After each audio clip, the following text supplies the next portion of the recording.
মাঝে, মাঝে ওদের জন্য কিন্তু ওদেরকেই কষ্ট দেওয়া হয়। কারণ ওরা কখনোই কাঁচামরিচের বা সবজি জাতীয় কোনো খাবার টোটালি খেতে চায় না। যার জন্য বাধ্য হয়ে কিন্তু রান্না করি, তা ওদের কষ্ট হয়ে যায়। তো এইভাবে মসুরির ডাল দিয়ে, পুঁইশাক দিয়ে কে, কে রান্না করে খাইছেন? সত্যিই কিন্তু অনেক মজা লাগে। হাতে মাখায় সবকিছু পেঁয়াজ, রসুন, কাঁচা জিরা, হলুদ, লবণ, মসুরির ডাল, কাঁঠালি বিচি, পুঁইশাক। আমি কিন্তু সুন্দর করে হাতে মাখাইছি। মাখায় কষানো পানি দিয়ে দেখেন আমার কষানো হয়ে গেছে। কে, কে খাইছেন এইভাবে মসুর ডাল দিয়ে পুঁইশাক দিয়ে রান্না? বলেন তো? সত্যি কিন্তু অনেক মজার। আর যদিও না খেয়ে থাকেন, এখন তো কাঁঠালের বিচির সময়, পুঁইশাকের সময়। তো এখন কিন্তু এভাবে রান্না করে খেয়ে দেখতে পারেন। মাঝে, মাঝে না একটু ভিন্ন খাবার কিছু রান্না করলে কিন্তু সত্যিই অনেক ভালো লাগে। কিন্তু এই জিনিসটা আমি বুঝি, ছেলেরা কিন্তু বুঝতেই চায় না।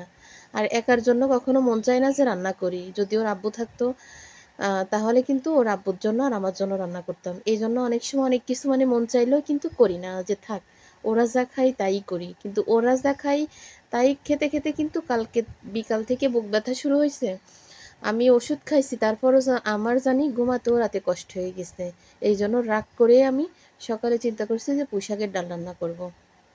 ওদের জন্য এই যে ৩ টা মাছ ভাজি করতেছি, আর হচ্ছে একটা ডিম পোস্ট করেছি, আর পেঁয়াজ মরিচ ভাজি করতেছি।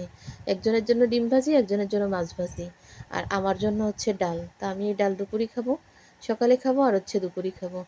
আসলে মানুষের খাওয়ারও কিন্তু পরিবর্তন থাকে। সবসময় কিন্তু সব জিনিস খেতে মন চায় না। আর একঘেয়েমি কোনো কিছু তো ভালোই লাগে না। ওই যে ছেলেদের মুখের দিকে তাকাই কিন্তু ভালো না লাগলেও ভালো লাগাতে হয়। তো আজকে রাগ করেই আমি কিন্তু ডাল রান্না করেছি যে খাওয়া, খাওয়া।